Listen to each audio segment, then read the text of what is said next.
अच्छा, अगला टॉपिक है हमारा the sample regression function.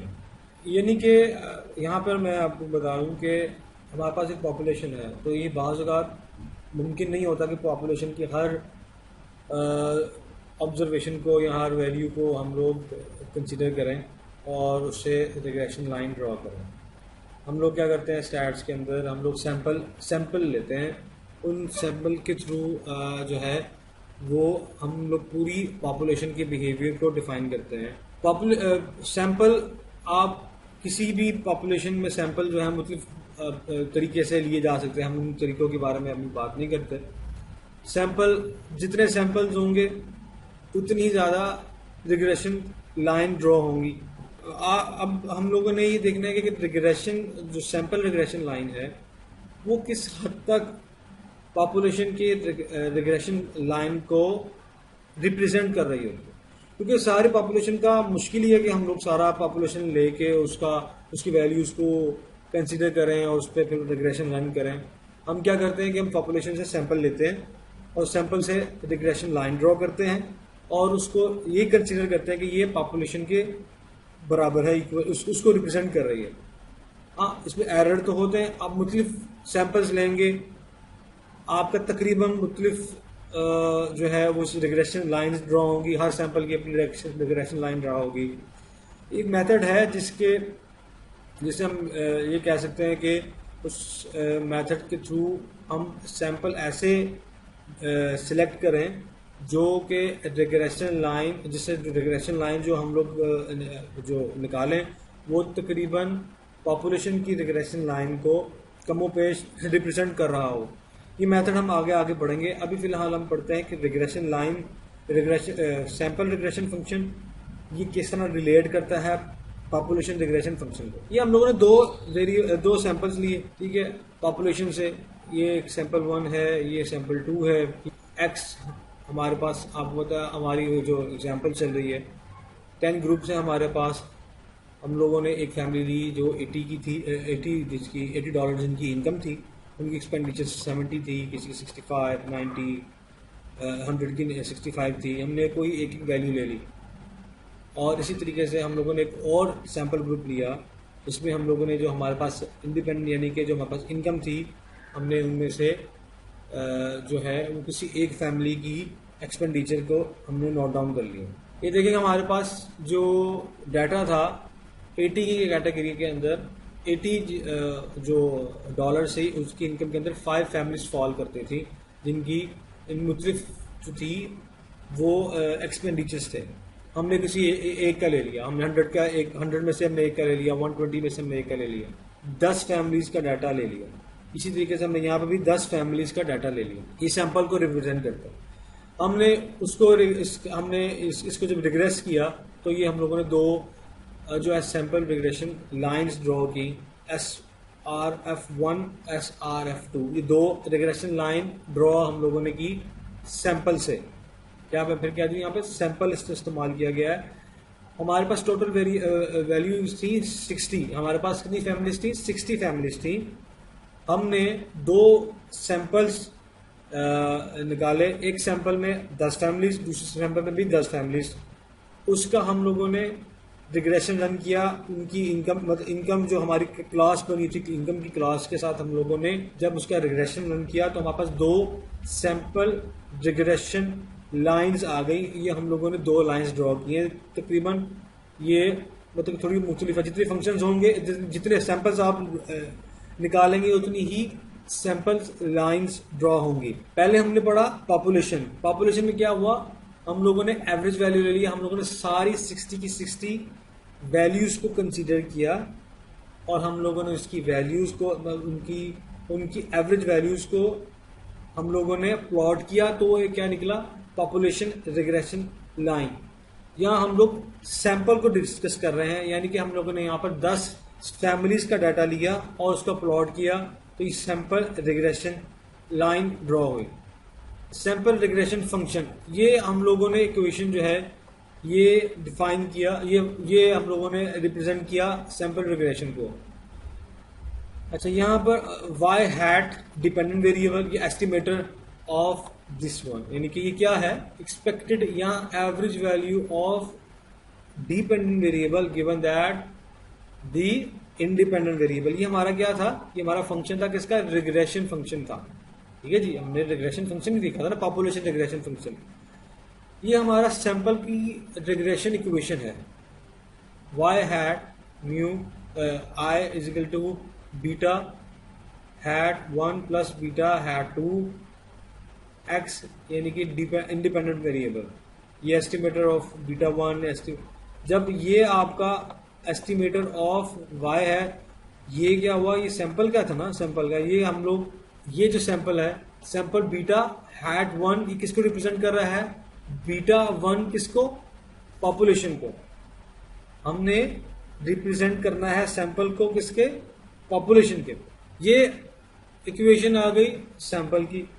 SRF in stochastic form, stochastic form मैंने पहले भी बताया था कि स्टोकेस्टिक यानी कि डिस्टर्बेंस एरर्स को हम इंक्लूड करते हैं इकोनोमेट्रिक्स के अंदर। तो क्या हुआ, सैंपल रिग्रेशन फंक्शन हमारे पास ये आ गया, वाई आई क्या रिप्रेजेंट कर रहा है, डिपेंडेंट वेरिएबल हमने फाइंड आउट करना है।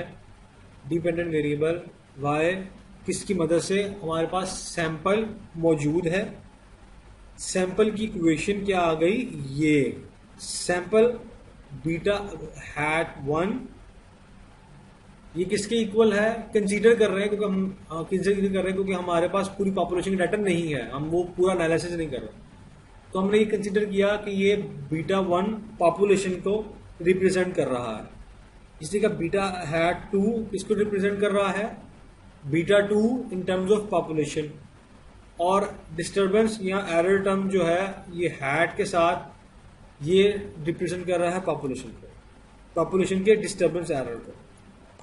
सैंपल रिग्रेशन फंक्शन, हमारा प्राइमरी ऑब्जेक्टिव इन सैंपल रिग्रेशन मॉडल फंक्शन के अंदर ये होता है कि हम लोग एस्टिमेट करते हैं population regression function on the basis of sample regression function.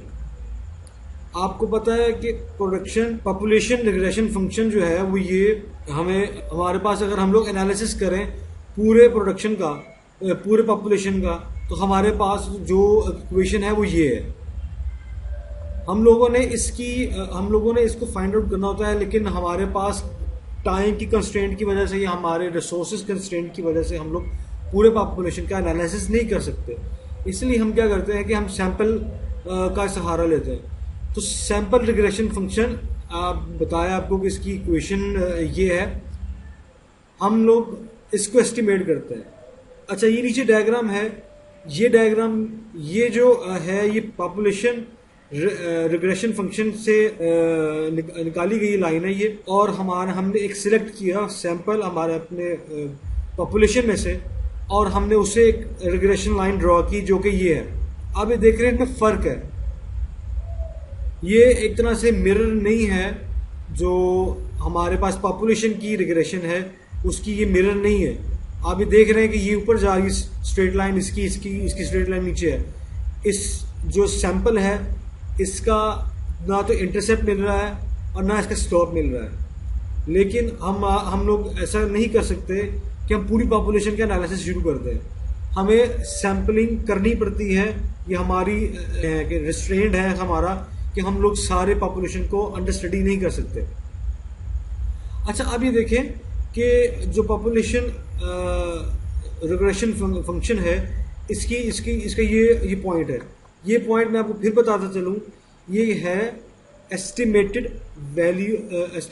या average value of y given that the value of x independent variable. अच्छा, ये एक क्लास है इनकम की, यहाँ पर हमारे आ रही है कंजप्शन, लोगों की एक्सपेंडिचर्स की। अच्छा, ये पॉइंट तो शो करता है average value of dependent variable. हमारे डेटा में हमने देखा था किसी स्पेसिफिक क्लास में जो फैमिलीज हैं उनकी कंजप्शन जो है ना वेरी करती थी, लेकिन हम रिग्रेशन लाइन जो है वो एवरेज शो करवाता है। सपोज करते हैं कि जो y है ये पर्टिकुलर कोई एक फैमिली है उसकी एक्सपेंडिचर्स इस लेवल पर ये है, इस लेवल की इनकम पर उसकी एक्सपेंडिचर्स ये हैं। अच्छा, हम लोगों ने स्टैंडर्ड एरर या स्टोकास्टिक डिस्टर्बेंस को हमने डिस्कस किया था कि यू से वो डिनोट करते हैं, जो कि मॉडल्स में अवेलेबल, मॉडल में जितने हमने वेरिएबल्स रखे होते हैं इसके अलावा अगर कोई डिस्टर्बेंस आती है डिपेंडेंट वेरिएबल के ऊपर, तो हम लोगों ने उसके लिए स्टैंडर्ड एरर एक टर्म हम लोगों ने ऐड की थी। अच्छा, सपोज करते हैं कि u1 उसकी ui उसकी है, उस standard error y minus expected value of y जो हम लोगों ने रिग्रेशन लाइन के थ्रू निकाली है, इसके डिफरेंस को ui से डिनोट कर दिया। अच्छा, सैम्पलिंग हमारी यहाँ, सैम्पलिंग का जो पॉइंट है वो हमारा यहाँ आता है। ये हमारा क्या है, एस्टिमेटेड वैल्यू ऑफ y, क्योंकि हमने सैम्पलिंग के थ्रू इसको प्लॉट किया है। अब आप ये देखें कि y से एस्टिमेटेड वैल्यू ऑफ y इसके दरमियान का जो डिस्टेंस है हम उसको डिनोट करते हैं standard error of mu u hat over i, या standard error of estimated standard error, जो कि हम लोगों ने एस्टिमेट किया कहाँ से, सैम्पलिंग से। आपने यहाँ देखा कि जो पॉपुलेशन का स्टैंडर्ड एरर है वो बराबर है किसके, standard error plus difference between y hat minus estimated value of y given that x। ये अगली स्लाइड पे मैं आपको इसको क्लियर करता हूँ। ये देखें, for x is equal to X I जो हमारी 10 कैटेगरीज हैं, we have one sample observation. Sampling के अंदर आपने देखा था कि हमने हर क्लास में से एक ऑब्जर्वेशन है कि एक फैमिली की जो एक्सपेंडिचर्स हैं हमने वो ली थी। सैम्पलिंग कहते ही इसको है कि आप लोगों ने सैम्पलिंग की है, हर कैटेगरी में से एक एक सैंपल ले लिया। अच्छा, y is equal to y i. In terms of SRF, the observed yi can be expressed as, देखिए, yi is equal to estimated value of yi plus estimated value of ui। ये देखिए, yi किसके बराबर है, y hat i और u hat i, जो कि sampling के हैं। ये पॉइंट सैम्पलिंग ने निकाला और इसका और इसका जो डिफरेंस है वो क्या है, standard error, estimated standard error जो हम लोगों ने सैम्पलिंग से निकाला। ये देखें, and in terms of PRF it can be expressed as, देख, अगर हमने पॉपुलेशन लिया है, पॉपुलेशन में जो y है, y की जो वैल्यू है ये बराबर है estimated value of y given that x particular category plus ui, यानी कि स्टैंडर्ड एरर, ये प्लस u।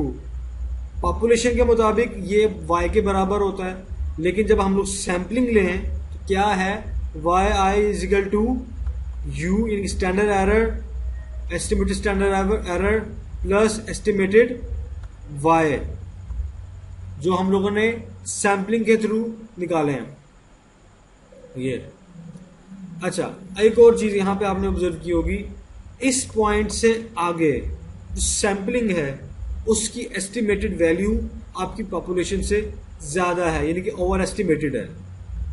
ए इससे पीछे जो है अंडर एस्टिमेटेड है, यानी कि सैम्पलिंग की जो वैल्यू है वो ए से पीछे जाए तो अंडर एस्टिमेटेड है with on the basis as compare to the values of population regression function.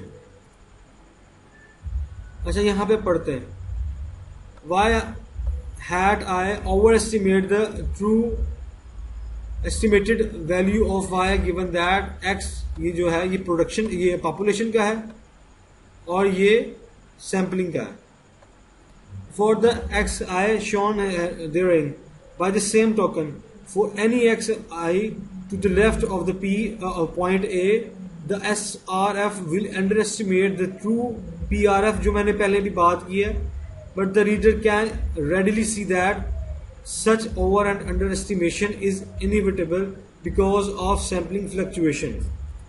अच्छा, सैम्पलिंग की जो फ्लक्चुएशन है ये उसकी वजह से ये जो चीज़ें हैं ना, ये ओवर एस्टिमेटेड और अंडर एस्टिमेटेड, इसमें फ्लक्चुएशन आ सकती है. बाज़ सैम्पलिंग जो है उनकी लाइन यहाँ से आती है, इस तरह आ जाएगी, उसकी यहाँ आएगी, मतलब कि वो वेरी करती है सैम्पलिंग की फ्लक्चुएशन की वजह से. अच्छा, आगे अगला जो चैप्टर है हम उसमें ऐसे मेथड्स पढ़ेंगे कि जिसमें हमारी कोशिश ये होगी कि जो सैम्पलिंग से हम लोग रिग्रेशन फंक्शन डिटरमिन करते हैं वो तकरीबन बहुत करीब तक जो है वो पॉपुलेशन के रिग्रेशन फंक्शन को जो है उसका मिरर हो, उसको रिप्रेजेंट करे. लीस्ट स्क्वायर मेथड उसमें से एक मेथड है कि जिसमें आप सैम्पलिंग ऐसे करते हैं कि जिससे आपकी जो रिग्रेशन लाइन है वो आपकी पॉपुलेशन रिग्रेशन लाइन के करीब तर हो. अच्छा, इस चैप्टर में हम लोगों ने जो मेन पॉइंट्स पढ़े हैं वो ये दो. The key concept underlying regression analysis is the concept of the population regression function. हमारा मेजर टास्क होता है पॉपुलेशन रिग्रेशन फंक्शन को डिटरमिन करना, लेकिन हम लोग पूरे पॉपुलेशन को अंडर स्टडी नहीं कर सकते, इसलिए हम लोग सैम्पलिंग करते हैं. तो हम लोगों ने पढ़ा कि सैम्पलिंग किस तरह मिरर होती है प्रोडक्शन पॉपुलेशन रिग्रेशन फंक्शन की. For empirical purpose it is this stochastic P R F that matters. The stochastic disturbance term UI plays a critical role in estimating the PRF. हम लोगों ने stochastic को include किया, यानी कि stochastic disturbance को जो है हम लोगों ने इक्वेशन के अंदर डाला, क्योंकि आपके मॉडल में कुछ ऐसे वेरिएबल्स होते हैं जो कि जिनको आप अपने मॉडल में इंक्लूड नहीं करते, जो कि आपके डिपेंडेंट वेरिएबल को अफेक्ट करते हैं. तो ये स्टोकेस्टिक डिस्टर्बेंस की टर्म हमने जो है वो प्रोडक्शन पॉपुलेशन रिग्रेशन फंक्शन में हमने इंक्लूड की. The PRF is an idealized concept. हाँ, आइडियलाइज कंसेप्ट तो ये है कि PRF को पूरा आप कैलकुलेट करें, उसके एनालिसिस करें, लेकिन हमारे पास टाइम की कंस्ट्रेंट होते हैं, हमारे पास रिसोर्सेज की कंस्ट्रेंट होती है, जिसकी वजह से हम लोग PRF की तरफ नहीं जाते, हम लोग SRF यानी कि सैम्पलिंग की तरफ जाते हैं, इससे डिटरमिन करते हैं.